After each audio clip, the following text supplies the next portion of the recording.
military challenge, but I'm going to focus on the military side. Last September, the United States Navy set an ambitious goal of building hundreds more ships and submarines over the next few decades. If we don't progress toward that goal, China's naval fleet could be 50% larger than ours by 2030. It's not that far away. So I'm encouraged that both parties appear to see the problem. In December, Republicans and Democrats in Congress introduced the Ships for America Act, which would be the most significant bipartisan legislation to build ships in decades. Last month, during his joint address to Congress, President Trump announced that he will establish a new Office of Shipbuilding in the White House under the National Security Council. A few days later, Brett Seidel, the Deputy Assistant Secretary of the Navy for R&D, testified in front of the House Armed Services Committee.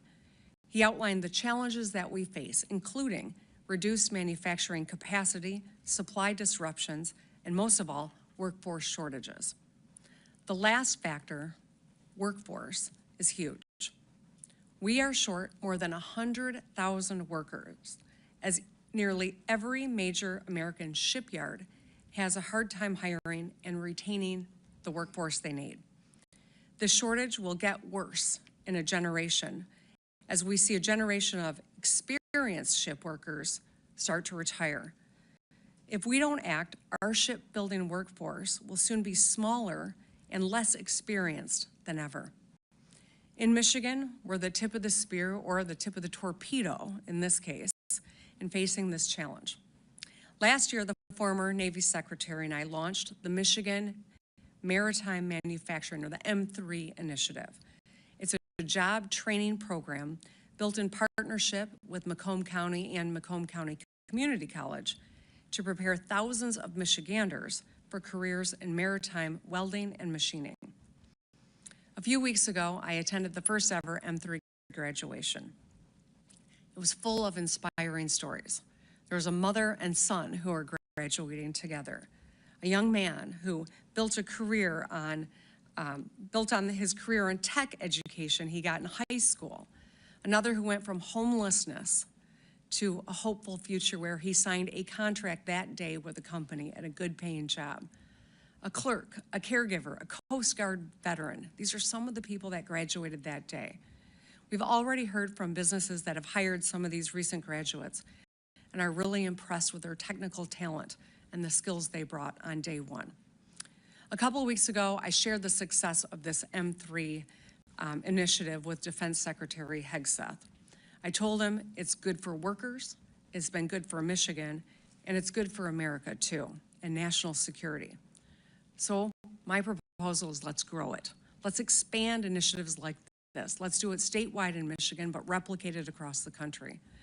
The state of Michigan is ready to serve as a connector between the Navy and our network of 31 tribal and community colleges.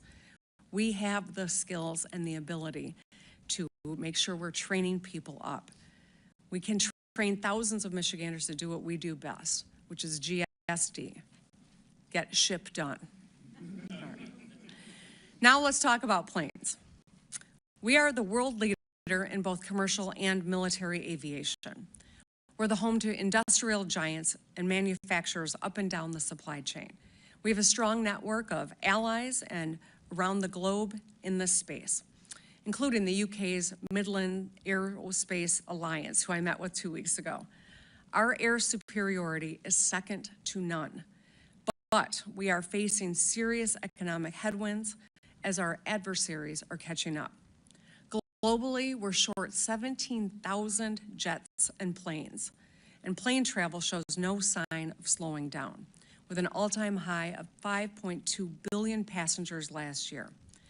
Because of the shortage, however, airlines are having to use older planes for longer periods of time, for an average of 14 years. Now, there's a huge opportunity here to meet demand while making a profit and maximizing market share. China understands this. This is their plan, actually. They're rapidly expanding their aviation industry, both military and commercial, and they're gaining momentum fast. They're world leaders in drone manufacturing, and just the second country after the United States to have two stealth fighter jets, the J-20 and the J-35. China's largest passenger plane company, Commercial Aircraft Corporation, COMAC, now makes models that are competing with best-selling American-made planes on the market. They are on the verge of challenging Boeing and Airbus as a serious competitor. This should serve as a wake-up call to this country. COMAC, like so many Chinese companies, is funded directly by the Chinese government. This allows them to undercut others on the price while they're plowing billions into R&D. We see the same story playing out in the car market. Over the past decade, Chinese automakers, directly funded by the Chinese government, have muscled their way into countries around the world. They can sell at a loss because of the way that they're funded, and they're gobbling up market share, and they're driving out local competition. In Southeast Asia, Japanese giants like Honda and Toyota and Nissan are selling fewer cars. In Europe, Volkswagen was forced to close a factory for the first time in its century-long history because of Chinese competition. If we don't hit the throttle now, while we lead in the commercial and military aviation, China will pass us. That's something we cannot afford. We must protect our lead, and Michigan is ready and poised to do whatever it takes to win this. We can lean on our manufacturing experience and skilled workforce to boost domestic aviation manufacturing. We've got history here. There is precedent here. During World War II, Michigan automakers and suppliers took to the skies. In a matter of months, we shifted from producing cars and trucks for civilians to producing airplanes, tanks, guns, and shells for GIs. A Buick factory won a contract to build 500 engines a month, but ended up making 2,000 during that time. At Ford's legendary Willow Run Airport, 42,000 Michiganders rolled a B-24 bomber off the line every hour, 24/7, for a grand total of 8,865. And a generation of Rosie the Riveters said, "We can do it," and they worked in the factories. We were able to get it done because the federal government set a clear strategy, made it easier to move fast by slashing red tape, and simplified procurement. When you already know how to make something complicated, like a car, it's a lot easier to shift your factory to make something else. Domestic manufacturers, whether they're multinational corporations or small and mid-sized companies further up the supply chain, stand ready and capable to do this. If we collaborate at the state and federal level, we can make targeted investments to retool our factories, to make planes, plane parts, and drones. We have manufacturing and innovation ecosystem that is uniquely suited for modern defense and aerospace needs. Another contributing factor to slowing aviation industry, just like with shipbuilding, is a shrinking workforce. Nearly a quarter of American aviation technicians have fewer than 5 years of experience, as a huge wave of retirements is about to hit the market. Experts estimate that by 2028, we'll be short 37,000 aviation techs. At the state level, I can tell you Michigan's doing our part. We've made historic bipartisan investments in places like the Selfridge National Air Guard Base, a key defense hub and economic anchor that supports thousands of jobs and hundreds of military families in Macomb County. I established a new statewide Office of Defense and Aerospace Innovation, and in the heart of Detroit, we set up the Transportation Innovation Zone, where aviation and aerospace startups can easily test new technologies in public airspace. But we can't do this alone. We need help from Washington. We need a coordinated national strategy and bipartisan investment to grow America's aviation industry and workforce. Otherwise, we know that China is going to eat our lunch. If we're proactive, we can create tens of thousands of good-paying jobs and protect our national security and lower costs for travelers around the world and here at home. So let's make it easier for aviation and aerospace to thrive in America. Let's put a ruthless emphasis on outcomes over process. And let's build and innovate and own the skies. I started speaking about big manufacturing projects. Now I want to focus on the smallest. I want to talk about semiconductor chips. Chips are the brains behind so much of what makes our lives work. They're in our phones, they're in our cars, they're in our appliances. They're critical for AI technology as well. Decades ago, we invented chips, and we used to make them too. But then we just ceded ground to other nations, especially China. For a long time, we made zero logic and DRAM chips. These are two of the most advanced types that we all rely on. Thankfully, Republicans, Democrats, and industry leaders came together to do something about it. During President Trump's first term, we started a serious national conversation about semiconductor manufacturing. A few years later, during the Biden years, Congress passed bipartisan legislation to bring chip manufacturing back home. I'm grateful to so many of our congressional delegation who fought hard to get it across the finish line. Now, because we work together, we are seeing real progress.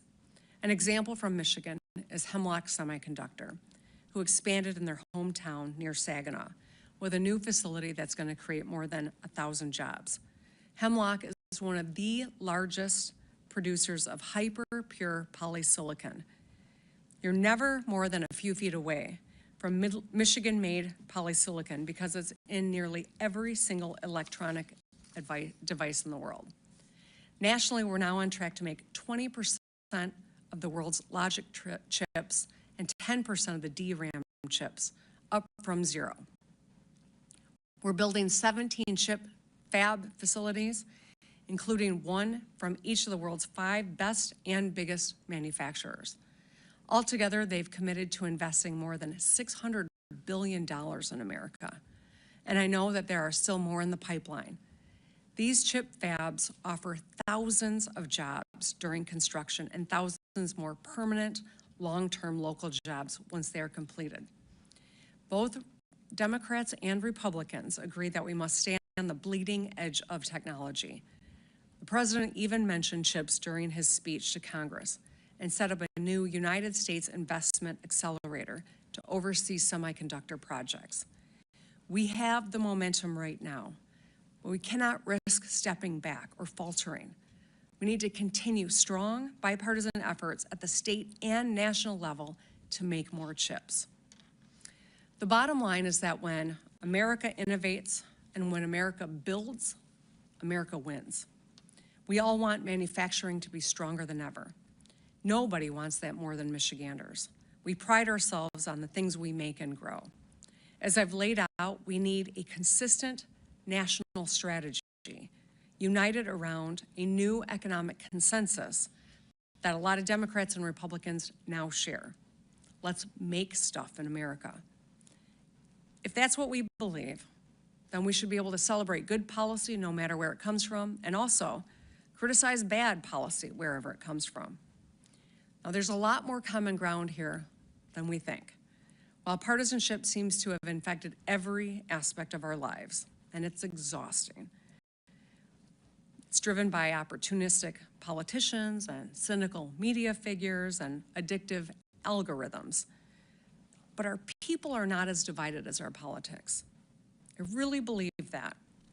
People from every walk of life call Michigan home. We are a microcosm, and that's why every presidential election, people look to see what's going on in Michigan. We don't always agree, that's for sure. But we move forward together, and that is a source of strength. It's why I came here to DC. Building on an industrial economy is no small task. It's thousands of small tasks. And each of us, government, industry entrepreneurs, workers, we're all a part of the same pit crew. I'm from Michigan, so yes, I'm going to torture another auto analogy. We're all a part of the same pit crew. If we do our jobs, we can get America back on the track, better and faster than ever. Don't just take my word for it. Talk to someone like Roger Penske. He's a successful businessman who's built a $43 billion company, 74,000 employees, and that company happens to be headquartered in Michigan. In addition to his thriving commercial trucking business, Penske runs the world's leading motorsports enterprise. He knows what it takes to run a good pit crew and build a business that is successful. At the Detroit Grand Prix, the Penske crew runs a full systems check, replaces 4 tires, and pumps 20 gallons of fuel in 6.2 seconds to get their car moving toward the checkered flag as quickly as possible. They work together. They use a data-driven strategy. They source the best products they can to win. That's what we should be doing as well. I know there's been a lot of talk recently about government efficiency, but the proposed solutions have been solely focused on firing people from the crew or stripping away critical parts. That's no way to win a race. If we really want to win and to keep winning, we need to reinvest in our crew and build better parts. In our darkest hours, that's exactly what we did. When this country entered World War II, we didn't have the industrial capacity to fight a 2-front war in Europe and in the Pacific, let alone win it. So we built the arsenal of democracy. It was the most successful collaboration between government and industry and workers in our history. When the Allies won the war, 500,000 Michiganders flooded into downtown Detroit to celebrate, realizing the part they all played in saving the world. Now, fast forward to just a few years ago. As we faced a deadly global pandemic, the President launched Operation Warp Speed. We moved faster than anyone thought was possible to create, test, make, and ship billions of shots of a life-saving vaccine. I still remember the pride I felt when I watched the Pfizer vaccine get packed into trucks and roll out of Portage, Michigan. People stood outside on the road, even though it was bitter cold, waving the stars and stripes, proud of what we had done. It was an extraordinary achievement that showed us what's possible when we work together to streamline government and allow America to do what it does best: innovate and build. We got a lot going for us, but our future is uncertain. We have good cards, but good cards alone don't mean jack if you don't play them right. This year and in the years to come, no matter who is in the White House, we need to be betting on American workers. We need to bring chip manufacturers back home. So let's dominate the seas and the skies and the roads. And let's innovate and let's build together. I really appreciate you joining me this morning, and I'm looking forward to the conversation that we're about to have next. Thank you so much.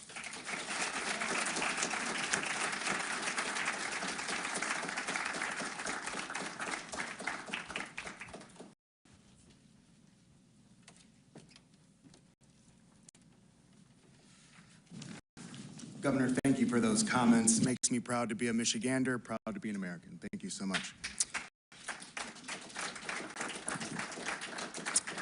It's a privilege to be here today to introduce Governor Gretchen Whitmer for her fireside chat with Gretchen Carlson. As a guy named George, I very rarely share a room with another George, let alone a stage, so it's good to make the distinction. Gretchen Carlson is an acclaimed journalist and co-founder of the nonprofit Lift Our Voices, which seeks to change workplace cultures and empower every worker to feel safe, respected, and included. Gretchen is a fearless advocate for women's rights and helped pave the way for the global #MeToo movement.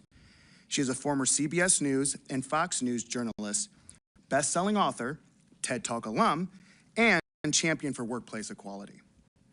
Gretchen brought together Democrats and Republicans to pass 2 important bipartisan laws: the Ending Forced Arbitration of Sexual Assault and Sexual Harassment Act in March of 2022, and the Speak Out Act in December of that same year, 2 of the biggest labor law changes in the last 100 years. Gretchen has shown what it means to work across the aisle to get results. And as Governor Whitmer pointed out earlier, with signing almost 1,500 bipartisan bills into law, she does as well. Thank you for the opportunity to be here today. I will now turn it over to the governor and Gretchen Carlson, and I look forward to their conversation. Thank you.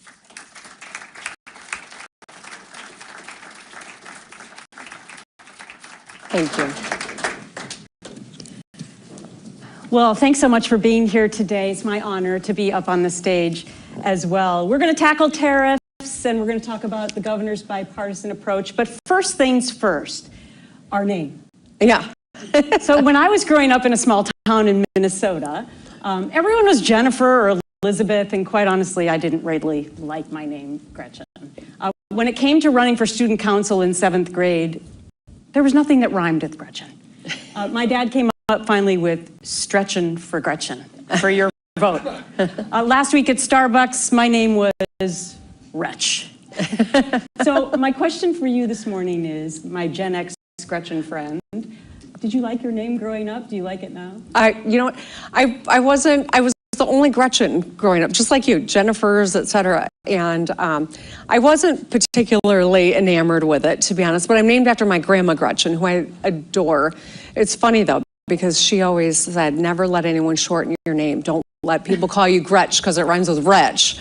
And so I always had this aversion to being called Gretch. And then during the pandemic, I got the nickname Big Gretch. I don't know many women that want big on the front of their nickname. And then Gretch, I wasn't sure, but when I found out it was bestowed on me from support, it became my new favorite nickname. I'm not encouraging you to adopt that, but it's worked for me. But yeah, now I like it because it's kind of nice to have a different name. I was envious of you because you did have a cool nickname, Big Gretch, and your book, True Gretch. So you have two of them. So in your speech, you reminded us that 20% of Michigan's economy is tied to the auto industry. And of course, you're home to the biggest international border crossing in America. Today, the hatchet came down with Trump's tariffs. And quite honestly, they're going to hit your state harder than most. You mentioned that Trump's using a hatchet or a blunt tool. How would you have enacted the Trump tariffs differently? You know, I don't know how I would have enacted them differently. I haven't really thought about that. What I have thought about, though, is, you know, tariffs need to be used like a scalpel, not a hammer. There is a purpose to have tariffs, but the uncertainty that has now been created, the anxiety and the fear, just breeds destruction, I think, in our economy, in our personal economies, but certainly in, you know, the auto market in particular. You know, the president negotiated USMCA. It was a good deal. It has worked. And I think, you know, now treating our allies, our North American neighbors, like adversaries is going to cost all of us. It's not just going to cost that relationship, but every American consumer. It's probably going to cost a lot of auto jobs, make the cost of buying an auto, much less blueberries from Mexico, going up. And so the big loser in this is American manufacturing. It is the American consumer. Understand that China, yes, we need to have our eye on China. I talked about it, whether it's in aerospace and ship making and in automotive and in a variety of economic ways.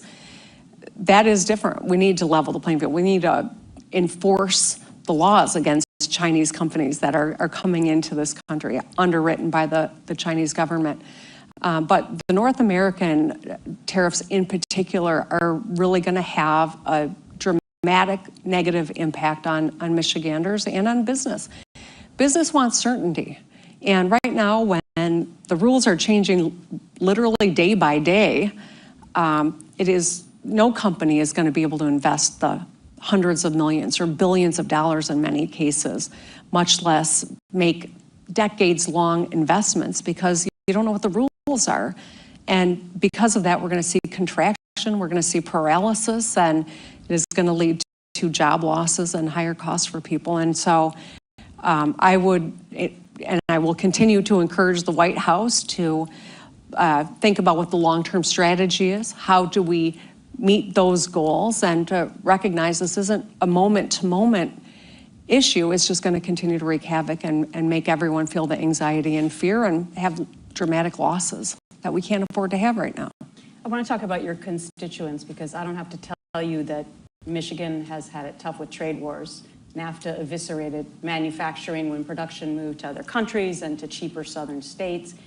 And now tariffs are quite honestly putting you in a tough spot with your constituents. On the one hand, you have the UAW, who for the most part is in favor of these tariffs, saying that, you know, if they work as Trump says they will work, then it'll bring back jobs and manufacturing. But on the other side, you have the auto manufacturers and you have the auto dealers who are going to get killed with these additional tariffs. So how do you thread the needle for all of your constituents?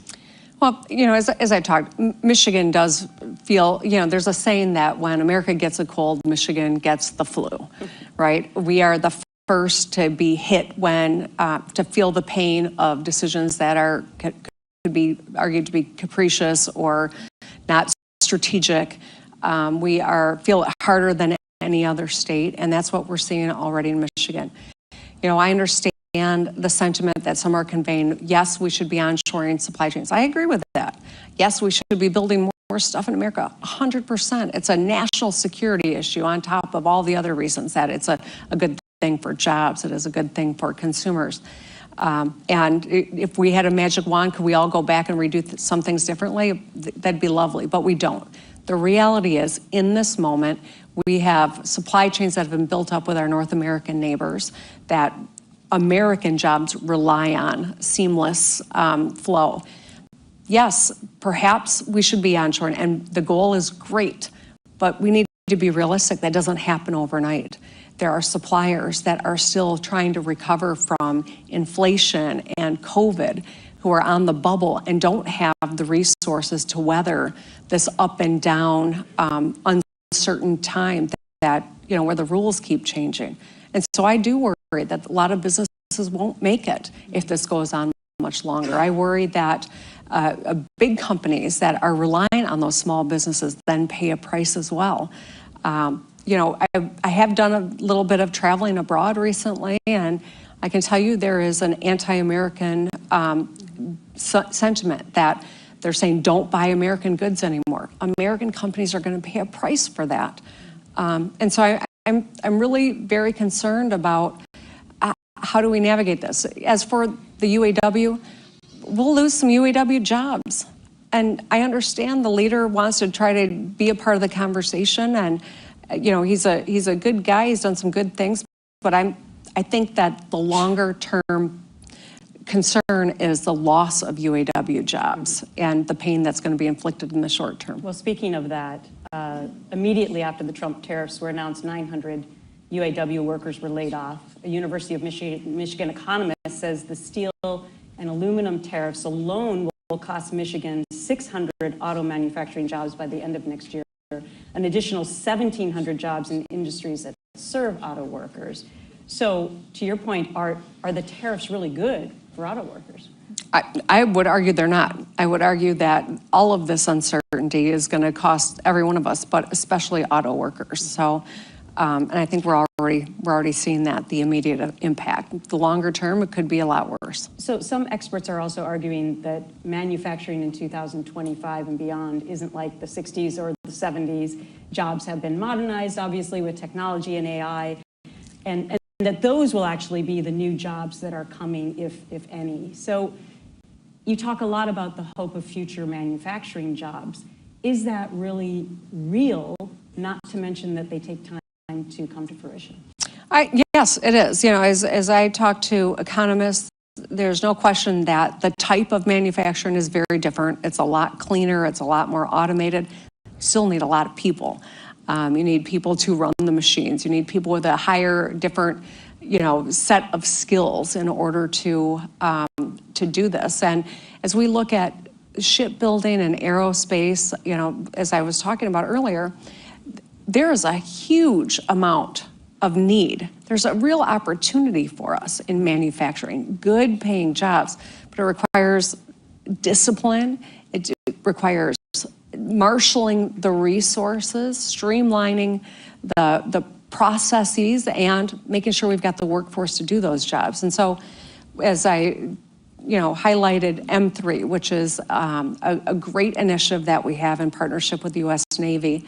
You know, it's going to take thousands of small investments like that in order for us to meet the need, but there's a real opportunity here. If we seize on this, in 10 years, our manufacturing capabilities will be even more advanced. We'll have more people making more money, but also we will be owning these industries instead of trying to catch up or having our adversary be the dominant leader in all of these realms. So last week, Trump demanded that automakers not pass along the increase in costs to consumers. Ironically, my family was in the car business in Minnesota for 100 years, so I've lived this and seen the ups and downs. Dealers honestly don't make money selling cars. I mean, they make it in service and body work and used car sales, and so the margins are small for new cars. There's no way they can absorb these kinds of tariff costs. So where are these higher costs going to be passed down to? The consumer? To the dealer? Who? Yeah, well, the dealer won't be in business very long if they assume all the costs. So it will, by necessity, be passed on to the consumer. This is a tax on the American people. And, you know, I know that tariff is a term of art, but the reality of what it means for the American consumer is it's just like a tax. And unfortunately, it's unclear how this is going to strategically benefit the American economy or the American consumer. And I think that's the big problem here. The uncertainty as well. You know, people are watching what's happening in their personal lives. Businesses are watching what's going on with the market. It is a direct reaction to the continued change in what policy is, whether or not it's negotiable. And then some days it is negotiable. Some days it's this percentage or it's this percentage. I mean, this will have a paralyzing impact on the economy. And if you think that a company or a country is paying the tariff, you're being misled. It is the consumer that ends up paying the cost, and it's a tax. And that leads us to what happens to the economy. JP Morgan and others are now predicting 50 to 60% possibility of a recession. The 2008 recession hit the auto industry hard in Michigan in general. Are you afraid history is going to repeat itself? I am. It won't be a real repetition because that was driven by other things than some, decisions by the White House, but the impact could be as severe, if it could be worse, frankly. And that is, I think, a real potential outcome of if this goes on a lot longer. I'm hopeful that the administration is taking in the feedback and understands the onshoring will take time. It doesn't happen overnight. It doesn't happen over weeks. This is a years-long process. And so we've got to help American manufacturers. We've got to help American businesses weather this, and we've got to make sure that the consumers don't bear the brunt of it. If there is a strategy that can be communicated, markets will settle down and businesses can deploy those resources and make those long-term commitments. But so long as it is a roller coaster, no one's going to do anything because they're going to wait to see what happens, and we're all going to pay the price for that. Speaking of strategy, one of your other big messages today and before has been your focus on bipartisanship and trying to work across the aisle. At my nonprofit, Lift Our Voices, as George mentioned, we believe in that philosophy too. In 2002, we were instrumental in passing those two bipartisan laws. I'm not going to say it was easy, but we ended up accomplishing that. So while that marked a huge bipartisan win, quite honestly, many people remain very skeptical that we can actually come together during this hyper-political divided time that we live in. Why do you think that preaching bipartisanship is the right approach? Well, I know that we're never going to find common ground if we're not talking to each other. And I also understand, in this moment, it feels like no action comes without loud criticism from one realm or another. And as someone in the public eye, I can tell you it's coming from both sides of the political spectrum. I had met with some of my friends in the Michigan legislature, and someone was talking about how difficult it is to find, common ground and to get everyone on the same page. And I said, all right, stop trying to do that, because you'll never be successful. I could, demonstrate on the front lawn of the Capitol for 4 weeks on end, and some people would say I hadn't gone far enough. Like, just accept the fact that there's always going to be the critic.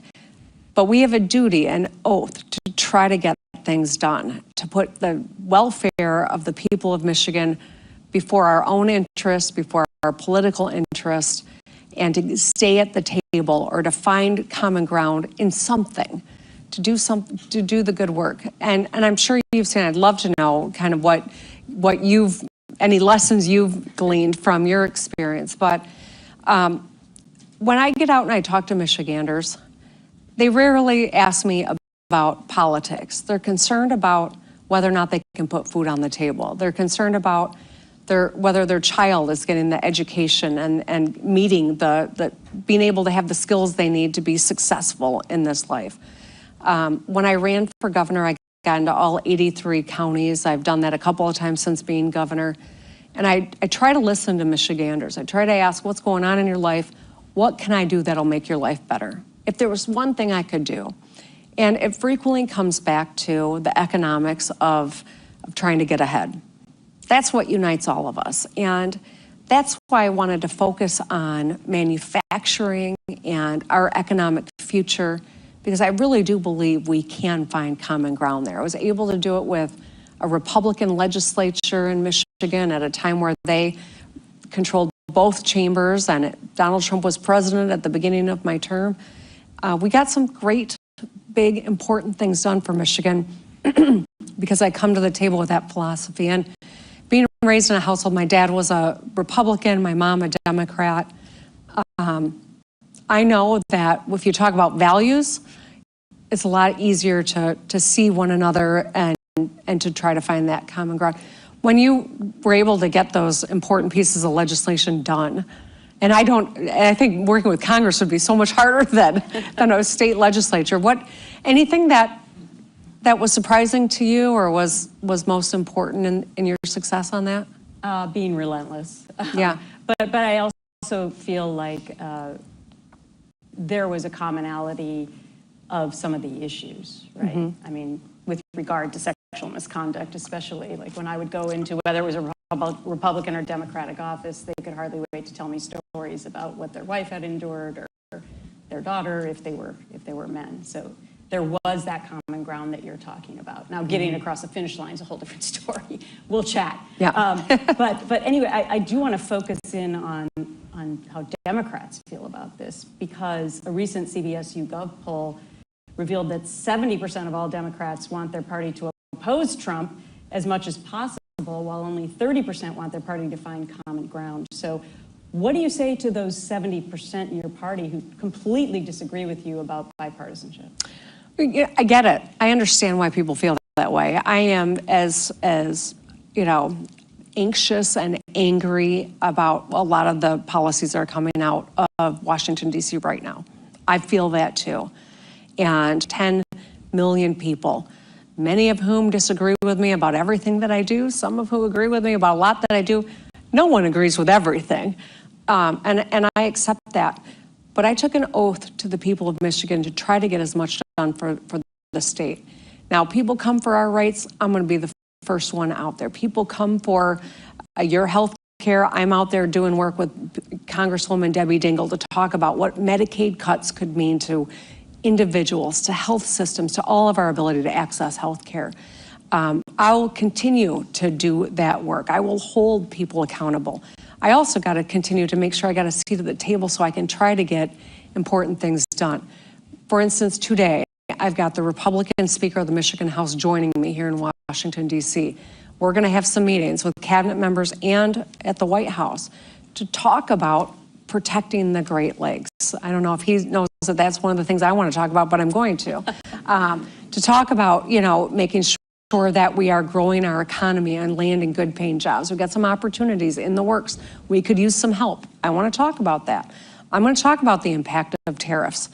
I don't know that I'll make any ground, but I'm not going to cede the opportunity to talk about something that is important to my state. And I think it was Pat Schroeder. I know the quote's been attributed to a lot of different people, but I think it was Pat Schroeder who said it. If you're not at the table, you're on the menu. And my oath to the people of Michigan is to continue to show up, even when it means I'm going to get my lunch handed to me. I'm going to keep showing up and keep fighting for the people of Michigan, no matter who is at the other side of the table. That's my job, and I'm going to do it until my last day as governor. So speaking of messaging, obviously after this last election, Democrats were sort of flummoxed by what the messaging should be. And quite honestly, the party's struggling with what the messaging should be to voters. Your focus in your speeches has been on costs and jobs and roads. Besides being bipartisan, is that the right messaging for Democrats? Well, I think that everyone needs to listen. Not to me, to the people. I know that I've learned so much by just showing up and asking the question, what's going on in your life? What do you need? What are you worried about? That's what public servants should be doing. Not telling people what to be angry about, but listening and focusing on solving the problems that are vexing the people of this country, in my case, the people of Michigan. I'm not going to tell another governor how to run their state. I'm not going to tell anyone else, how they should talk about issues, but they should stay focused on the things that matter to the people. And the economy is front and center. For anyone to think that if you're worried about putting food on the table or keeping the lights on at your home, that you've got the bandwidth to care about a million other things, maybe they care, but all their energy is consumed by survival. And so fixing the roads is not just about making a smoother drive for everybody. It's about helping people keep more money in their pockets so they're not shelling out thousands to fix the rim on their car when they got to pay the rent and childcare. It is about the fundamentals, and I think that's maybe why I got elected in the first place and why I got reelected by such a large margin. I'm staying focused on how we can help Michiganders get ahead, keep more money in their pockets, and have good paying jobs. So whether the message from Dems is being bipartisan or changing their mind about transgenders in sports or talking about jobs and infrastructure, who's going to get it right? Who is the leader of the Democrat Party right now? Well, Democratic Party only has one true leader when we have the White House. When we're not, when we don't have the president, there's a lot of leaders in the Democratic Party. I think I'm really fortunate to have such a great bench of fellow governors that I call my good friends that, have been really important in terms of helping us navigate historic challenges from pandemics to the current situation that we are in, to leaders in Congress who play a really important role in terms of what's going on here in Washington, D.C. So I would say there's very rarely one true leader of the Democratic Party, and probably the same true on the other side of the aisle, although maybe not in this moment. But, at the end of the day, we've got to make sure that we stay focused on the things that matter to the American people. If we are sidetracked by issues that aren't salient to the average person, I don't see how we have a different outcome than what we are experiencing now. And that's why I want to encourage people talking about the economy, talking about good paying jobs, American manufacturing, solving people's problems. That's the most powerful way that we can improve the lives of people in this country, and I think that's what we need to remember. So at Lift Our Voices, we know how important it is to support all workers. Are you saying then that your plan is going to get back the working class who went to Trump last time? Your plan's going to get back independents who decide every election and went to Trump last time?